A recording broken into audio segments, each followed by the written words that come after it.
مؤسسه تحصیلات میانی عمومی رقم 32 جماعت دهات اماندره یکی از آن مؤسسه‌های تعلیمی به حساب می‌رود که سال‌های اخیر در سمت تعلیم و تربیت نسل نورس با دستاوردهای نظررس نائل گردیده است. با نظرداشت فعالیت نمونوی، دستاوردها و سهم باسزا در رشد ساحه معارف، مؤسسه برای گرفتن عنوان مؤسسه بهترین پیشنهاد گردیده است. راهبر مؤسسه تحصیلات میانی عمومی رقم 32 نوروف الاغبک در مؤسسه ما شماره آموزگاران 63 نفر، از اینها 39 نفرش را زنها تشکیل میدهند. شماره خوانندگان 1012 نفر، 492 نفر دختران و 520 نفر پسران. سال ساخته شدن بنا سال 1970 می باشد. گرچند بنا سالی برای ساخته شدنش کهنه باشد، امروز از طرف اساسیت والدان خوانندگان بنا پرره از تعمیر خوشصفت برآورده شد. الان خود شما آگاه شدید. در مکتب 24 صنف خانه هست و 42 صنف در این 24 خانه تحصیل میکنند. شماره کابینت های فنی 6 دانه است. سال خانش 2024-25 از طرف شعبه معارف مقامات اجرایی محلی حاکم شهر و ما 2 کابینت فنی با تجهیزات های زمانوی پرره تقدیم کردند که از آن در سال خانش حاضره هم خوانندگان و هم آموزگاران وسیع استفاده برده ایستادند. آموزگارانی که معلومات عالی دارند 41 نفر، آموزگارانی که معلومات میانه ناپره دارند 5 نفر و معلومات میانه آموزگاری 16 نفر. معلومات میانه که ما با آموزگار نیست. کاتگوری آموزگاران معلومات عالی 35 نفر، معلومات دوم 16 نفر و معلومات میانه به کاتگوری 8 نفر. این 8 نفر امسال ما 4 متخصص جوان قبول کردیم. خدا خواهد در 2 سال 3 سال آینده اینها هم صاحب کاتگوری میشن. دستاوردهای مکتب در سال خانش 2024-25 نظررس. ما کلکتیو آموزگاران را از اتستاسی نوبتی خدمات نزد پرزیدنت، اگنتی خدمات نزد پرزیدنت گذاشتیم.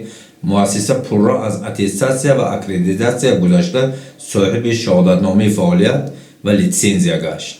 در سال خانش 2024-25 63 نفر خواننده صنف 11 مؤسسه ختم کرد. از این 63 نفر 56 نفرشان به مکتب‌های عالی، کالج‌های طبی شهر پنجکن، کالج آموزگاری شهر پنجکن داخل شدند که از داخل شدگان 38 نفر دخترها هستند. و باوری کامل دارم که من در سال خانشی 25-26 که 55 نفر خواننده در صنف 11 تحصیل میکنند، سال خانشی 2026 به پرره ما همین خوانندگان صنف 11 آماده میکنیم برای قبول به مرکز ملی تستی و به مکتب‌های عالی. مؤسسه ما رو در سالهای سپری شده به مثال گفته میتوانم که استاد ساربان همین مؤسسه را خط کردم. باز شاگردان اون کس من قهاروف در مرکز طبی سینای شهر دوشنبه، قاسموف صبور در مرکز سینای شهر دوشنبه همچون دلشناس پزشک کار فعالیت کرده ایستاده است. رحیموف بختاور در وزارت کارهای داخله، تاشوف علی مردان در وزارت کارهای داخله. عموما جمع گرم زیاده از 60-70 نفر در مقامات های گوناگون ساحه دولتی خدمت و کار و فعالیت کرده ایستادند. باوری دارم که امروز جوانای ما از دستگیری جناب عالی بهره‌مند شده پی همین ها رفته ایستادند و کوشش می‌نماییم که از همه مکتب فقط فرزندان باسواد با معرفت تربیت کرده برای حفظ وطن یا اینکه برای بلند برداشتن نام ملت تاجیک در عرصه جهان همین به شده ما خدمت کرده ایستاده. در سالهای اخیر با دستگیری مقامات محلی و راهبریت مکتب شرایط تعلیمی نظر به گذشته خیلی بهتر گردیده است. صنفخانه‌ها تعمیر، ایالت‌های تعلیمی مجهز کرده شدند.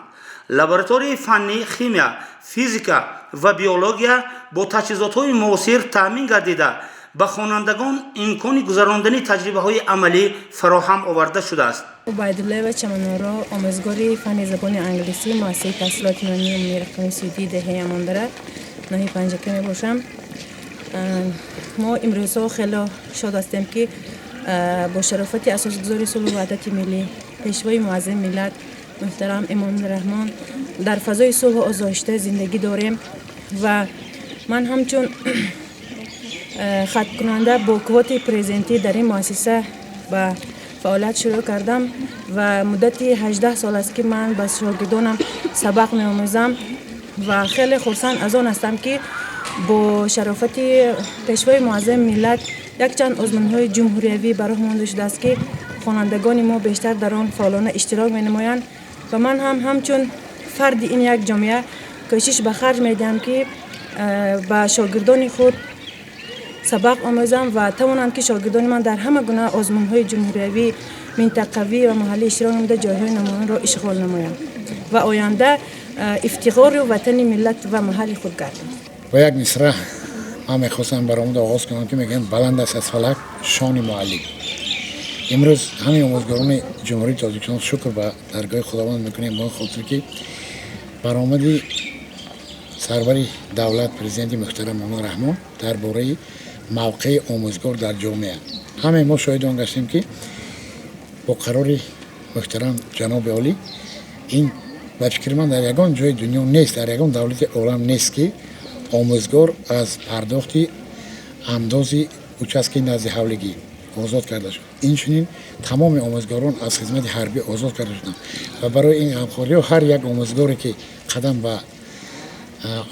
به دبستان‌ها و مؤسسات دولتی کار میکنن آنها باید که قدری همه همیشه دانند و من باور دارم که همه آموزگاران ما که امروز اکثریت آموزگاران کسبی هستند، معلومات عالی دارند، برای رشد و رونق جامعه وظیفه آموزگار تربیت درست خواننده است که همین در مکتب ما خیلی خوب گذاشته شده است.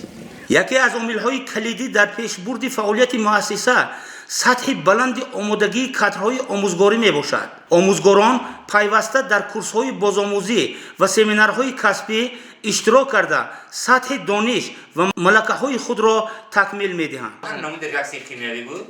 ریاکسی پیوسته، ریاکسی جایگیری، ریاکسی تجزیه. هم ریاکسی تجزیه به چی نام گفتید؟ ریاکسی که در نتیجه اون یک ماده ساده به قسمت یک ماده مرکب. راهبریت مؤسسه به تربیت اخلاقی خوانندگان، احترام ارزش‌های ملی، وطنداری و حس انسانگرایی اهمیت مخصوص می‌دهند. در مکتب کلوب‌های تربیوی و فرهنگی از جمله وطن دوست، خواننده فعال، راهبران نورس فعالیت می‌کند. همچنین در اساس نقشه کاری روانشناس با خوانندگان واخوری‌های فهماندهی و صحبت‌های تربیوی گذرانده می‌شود. برای آن خطاهایی قسمی زیری بدنشان به زمین سویده حرکت می‌کنند. سویده حرکت می‌کنند. از همه کلاسy کلانتری کلاس کلاس بود. کلاس تیمسار. چوبکان کلاسی چوبک. این برای محافظت کردن همون خزنده. از مثال عادی ما هم در اگزار می‌بینیم، هم در جای خوش می‌بینیم، هم در خواب می‌بینیم. خوانندگان مؤسسه هر سال در آزمون‌های ناحیوی و جمهوریوی اشتراک نموده جایهای نمایان را اشغال می‌کنند. در سال جاری چندین خوانندگان مکتب در المپیادهای فنی صاحب جایهای افتخاری گردیده آبرو و نفوذ مؤسسه را بلند برداشتند.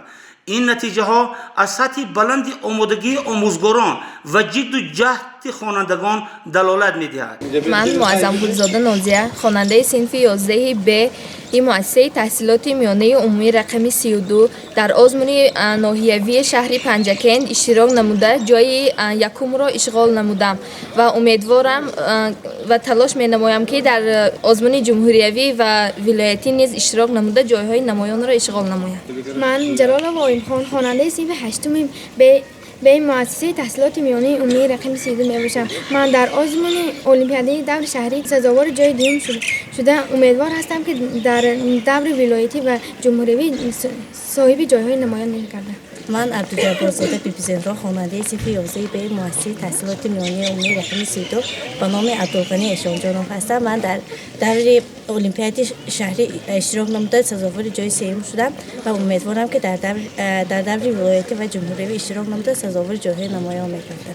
من زمانا مفتونه خواننده صنف 8 به این مؤسسه تحصیلات میانه عمومی رقم 32 هستم و من در آزمون شهری سزاوار جای سوم گشتم و باوری کامل دارم که در دیگر آزمون‌ها اشتراک کرده سزاوار جای معین.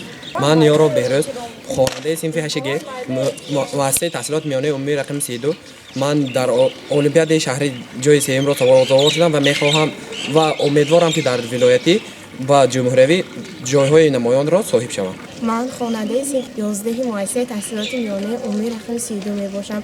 استادی بهترین من میرو نیلوفر می باشد. برای آنکه آن کس خیلی شخصی غمخوار به حساب می روند. ما خیلی درس آن کس را دوست می داریم. آن کس در طول 11 سال با همراه ما خیلی بسیار کارها را انجام دادند. وطن سر می شود از گاهواره ز شیر پاک و از پستان مادر. وطن سر می شود از آن تواره که آن را ساخته دستان مادر. وطن بهبودی و بهروزی ماست. وطن خوشنامی و خوشروزی ماست. عاقل و هم دانا امام علی رحمان، هم راهبر و راهنما امام علی رحمان. جنگ را بکشت این مرد، صلح را بیداد بر ما، ماند به جهان بر جان امام علی رحمان. تحسین به تو میگویم ای پادشاه عادل، ما با تو و تو با ما امام علی رحمان. به رشد جسمانی خوانندگان نیز توجه جدی داده می شود. در مکتب میدانچه ورزشی فعال است و دسته های فوتبال، والیبال و گوشتنگ منتظم اشتراکچی مسابقه های محلی می باشند. اشتراک فعال در چاره‌بینی های فرهنگی، نمایشنامه ها و آزمون های صنعتی نیز قسم مهم حیاتی مکتب می باشد. با نظرداشت شرایط سازگار تعلیمی فعالیتی نمونوی آموزگاران، دستاوردهای خوانندگان و سهم مؤسسه در تربیت نسل نورست، مؤسسه تحصیلات میانه عمومی رقم 32 جماعت دهاتی اماندره سزاوار است که به عنوان مؤسسه بهترین پیشنهاد کرده شود. این مؤسسه امروز یکی از نمونه‌های بهترین در ساحه معارف بوده برای تربیت نسل با استعداد، وطندوست و صاحب معرفت زمینه مستحکم مهیا کرده است.